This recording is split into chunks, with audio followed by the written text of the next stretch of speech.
Et si on abordait les uns d'une manière différente? Pour poser mon sujet, laissez-moi vous parler des médias traditionnels. Dites ce que vous voulez, que les médias traditionnels sont politisés, manipulateurs, qu'ils ne reflètent pas vraiment la vie du peuple, etc.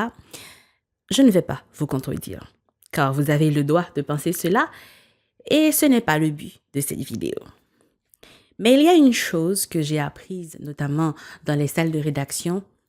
Quand il y a une information, un sujet d'actualité ou un phénomène social, l'équipe de rédaction se réunit et réfléchit autour de la question pour savoir s'il faut en parler, comment en parler et qui doit en parler. À la fin de la journée, des reportages, des articles, des analyses, des émissions sont produits avec rigueur et professionnalisme. Tout cela pour faire lumière sur le sujet, pour informer et surtout pour dire la vérité avec équilibre. Bien sûr, cela concerne les bons médias qui se respectent. Aujourd'hui, à l'ère de l'évolution des réseaux sociaux, la production de zin est en hausse et est alimentée par des débats. Cependant, derrière chaque dossier, il y a des points qui auraient pu être abordés. Il servirait alors de prétexte pour apprendre quelque chose de nouveau ou débattre sur un problème existant sans qu'on s'en rende compte. Prenons un zin par exemple. Je ne vais pas le mentionner clairement, mais vous comprendrez de quoi je parle en exposant quelques thèmes liés à ce zin. Tout d'abord, vie privée et réseaux sociaux.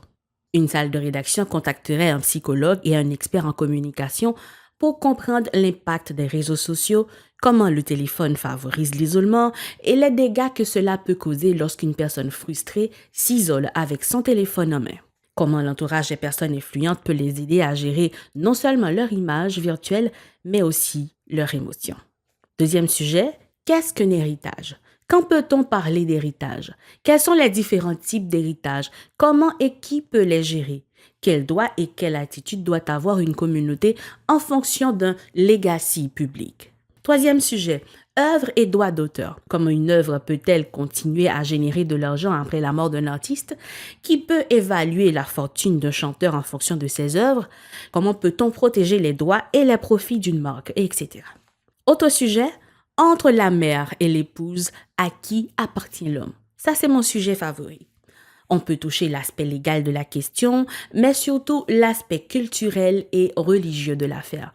Ce serait enfin l'occasion de mettre le doigt sur cette plaie qui existe depuis toujours, la froide rivalité entre la mère et la belle-fille. Ah, je vous entends dire, oh, on pouvait parler de tout ça derrière ce zin? Mais Vanessa, pourquoi tu n'en parles pas? Et moi, je vais conclure en vous regardant droit dans les yeux. Est-ce que vous êtes vraiment prêts à écouter ce genre de choses?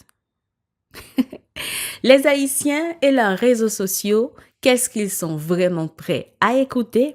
De la voix de qui et de quelle manière? Et si on gardait ce sujet pour ma prochaine vidéo?